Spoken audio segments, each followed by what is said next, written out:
இன்னும் நீங்கள் நம்ம சேனலை சப்ஸ்கிரைப் பண்ணலன்னா உடனே அரப் ஸ்பைஸ் தமிழ் சேனலுக்கு சப்ஸ்கிரைப் பண்ணிக்கோங்க. கூடவே இருக்க பெல் ஐக்கானையும் கிளிக் பண்ணிக்கோங்க. அப்போ தான் நாங்கள் போடுற வீடியோஸோட notification. Hello friends, welcome back to Arab spice Tamil channel. இன்றைக்கி நம்ம சேனலில் எல்லாருக்குமே ரொம்ப பிடிச்ச பருப்பு உருண்டை குழம்பு ரெசிபி தான் பார்க்க போகிறோம். எவ்வளோ ஈஸியாகவும் டேஸ்ட்டாகவும் செய்யலான்றதை பார்க்கலாம். ஃபர்ஸ்ட் டைம் இந்த வீடியோ பார்க்குறவங்க உடனே சப்ஸ்கிரைப் பட்டனை சப்ஸ்கிரைப் பண்ணிக்கோங்க. இப்போ எப்படி செய்யலான்றதை வீடியோக்குள்ளே பார்க்கலாம். ஃபஸ்ட்டு ஸ்டெப், நம்ம பருப்பை ஊற வச்சிடலாம். ஃபஸ்ட்டு நான் 2 கப் துவரம்பருப்பை நல்லா வாஷ் பண்ணிவிட்டு ஊற வைக்க போகிறேன். இப்போ 2 கப் துவரம்பருப்பு எடுத்தாச்சு. இப்போ 1 கப் கடலைப்பருப்பை எடுத்து நம்ம வாஷ் பண்ணி ஊற வச்சிடலாம். 2:1 தாங்க ரேஷியோ. நல்லா இதை வாஷ் பண்ணி 2 மணி நேரம் நல்லா ஊறணுங்க. ஊறினதுக்கப்புறம் தண்ணி நல்லா ஸ்ட்ரெயின் பண்ணி வச்சுருக்கேன். இப்போ மிக்ஸி ஜாரில் போட்டுடலாம். மிக்ஸி ஜாரில் ஊற வச்ச பருப்பை சேர்த்ததோட உங்கள் காரத்துக்கு ஏற்ற மாதிரி வரமிளகாய் சேர்த்துக்கோங்க. அதுக்கப்புறமா ஒரு 1.5 டீஸ்பூன் அளவுக்கு சோம்பு சேர்த்துக்கோங்க. தண்ணி ஊற்றாமல் ரொம்ப சேர்த்துறாமல் தண்ணியை லேசாக தெளித்து தாங்க இது கரக்கரப்பாக அரைக்கணும். அரைச்சதுக்கப்புறம் கொஞ்சமாக மல்லி இலையை நல்லா பொடியாக கட் பண்ணி அதை சேர்த்துக்கோங்க. அதுக்கப்புறம் ஒரு 4 பூண்டு பல்லை பொடியாக கட் பண்ணி இதோட சேர்த்துருங்க. உருண்டை நல்லா வாசனையாகவும் டேஸ்ட்டாகவும் இருக்கும். அதுக்கப்புறமா ஒரு சின்ன வெங்காயம், ஒரு 10 சின்ன வெங்காயத்தை பொடியாக கட் பண்ணி சேர்த்துருங்க. குழம்புக்கு கூட நம்ம தாளிக்கும் போது பெரிய வெங்காயம் சேர்த்துடலாம். ஆனால் உருண்டைக்கு நீங்கள் சின்ன வெங்காயம் சேர்த்தா தான் நல்ல டேஸ்ட்டாக இருக்கும்.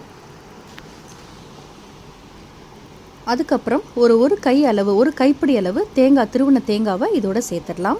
அதுக்கடுத்து உருண்டைக்கு தேவையான அளவு உப்பு, கொஞ்சமாக மஞ்சள் தூள், அப்புறம் பருப்பு சேர்க்கறதுனால கண்டிப்பாக பெருங்காயத்தூள் சேர்த்துருங்க. வாசனையாகவும் இருக்கும், டைஜஷனுக்கும் இது ரொம்ப நல்லது. இப்போ எல்லாத்தையும் ஒன்றா கலந்து விட்டுறலாம். ஒரு தடவை நீங்கள் இந்த குழம்பு செஞ்சிங்கன்னா கண்டிப்பாக அடிக்கடி இது செய்வீங்க. அந்தளவுக்கு டேஸ்ட்டாக இருக்கும். உங்களுக்கு எந்த சைஸ் உருண்டை வேணுமோ அந்தளவுக்கு உருண்டை பிடிச்சி தனியாக வச்சிடலாம். அடுப்பில் ஒரு கடாய் வச்சுருங்க. ஒரு 3 டேபிள் ஸ்பூன் அளவுக்கு நான் கடலை எண்ணெய் சேர்த்துருக்கேன். ஆயில் கொஞ்சம் சூடானதுக்கு அப்புறமா ஒரு சின்ன துண்டு கல்பாசி, அதுக்கப்புறம் ஒரு பிரியாணி இலை, அதுக்கப்புறமா ஒரு டீஸ்பூன் அளவுக்கு சோம்பு. இது எல்லாமே நல்லா பொரியணுங்க. அடுத்து எல்லாம் பொரிஞ்சதுக்கப்புறம் ஒரு கொத்து கருவேப்பிலையும் 3 பூண்டு பல்லையும் நல்லா தட்டி இதோட சேர்த்துக்கோங்க. பாதி பெரிய வெங்காயத்தை கட் பண்ணி இதோட சேர்த்து நல்லா பொன்னிறமாக நல்லா வதங்கணுங்க. வெங்காயம் நல்லா வதங்கிடுச்சு பொன்னிறமாக. இப்போ 2 பழுத்த தக்காளியை நல்லா கட் பண்ணி இதோட சேர்த்துருங்க. வெங்காயம் தக்காளி நல்லா வதங்கணும். நல்லா வெங்காயமும் தக்காளியும் நல்லா பேஸ்ட் மாதிரி வந்துடுச்சு. இப்படி இந்தளவுக்கு வதக்கினா தான் நல்லாயிருக்கும். இப்போ பாருங்கள், நல்லா எண்ணெயெல்லாம் பிரிஞ்சிருச்சு. இப்போ மசாலா ஐட்டம் சேர்த்துடலாம். உங்கள் காரத்துக்கு ஏற்ற மாதிரி மிளகாய்த்தூள் சேர்த்துக்கோங்க. நான் காரசாரமாக இருக்கணும்னு கொஞ்சம் கூட சேர்த்துருக்கேன். அதுக்கப்புறம் கொஞ்சம் மஞ்சள் தூள், அப்புறம் ஒரு 2 டேபிள் ஸ்பூன் அளவுக்கு மல்லித்தூள் சேர்த்துக்கிட்டேன்.